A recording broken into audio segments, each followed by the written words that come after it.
Back with a look on the starting line at the Auto Club of Southern California Finals, Pomona, California, the NHRA Full Throttle Drag Racing Series. You're looking at Cruz Pedregon. He is a contender.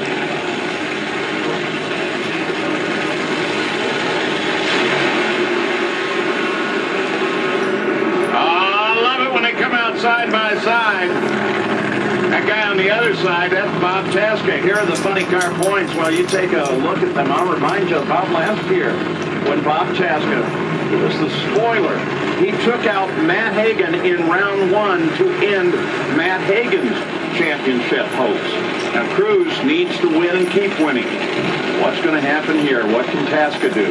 What has Cruz got for it? I'll tell you, anything can happen here right now because the lanes are very even. As I said, lane choices going back and forth. Doesn't seem to be any different. Cruz Pedregon is just kind of, if he's on his game, watch out. He can win at any time. But the problem is, his problem has been consistency going down the racetrack.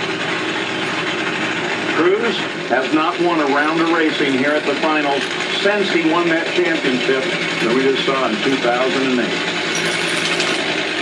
Or Tasca, he's had kind of an up and down season, but the one thing about him is it's like playing with a snake. You don't want to underestimate that guy ever. You step in his way and he's going to take you down.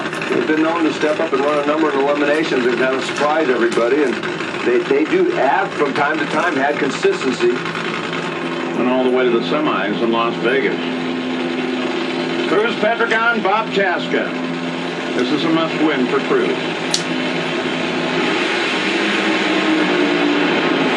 See Tasca roar off the line, but here Cruz inches his way ahead, runs a 4:14 at 313 miles an hour to a losing 4:19 for Bob Tasca. I think both drivers rolled her in a little bit deep, but the advantage slight to Bob Tasca off of the starting line. Started to pull away early, but then as you saw from our blimp shot, Cruz Pedregon was able to drive around and get the win.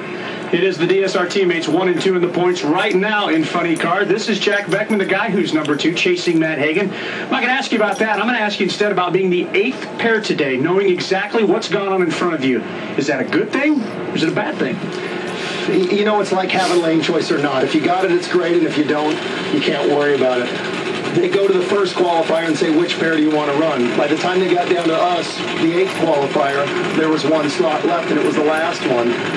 I don't think it makes a whole lot of difference. You know, we can listen on the radio, figure out what it would take for lane choice if we can get past Tim Wilkerson. But, man, you know, Tim Wilkerson, he ruined our weekend in Seattle, beating us in the final. We'd like to get a little retribution. If we can make the final here, the points will fix themselves. So we're last pair. We'd like to be last pair at the end of the day. Of course, he'd like to get that first-round win, which could potentially set up a matchup between the DSR teammates in round number 2 at both. Get out of this opening stanza. Yeah, you're right. That other teammate is the number 1 qualifier and points leader, Matt Hagan. Here's Melanie Croxall and Tony Pedregon.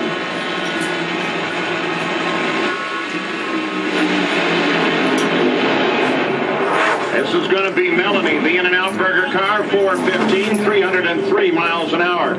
The tires light up for Tony Pedregon about the 330-foot mark.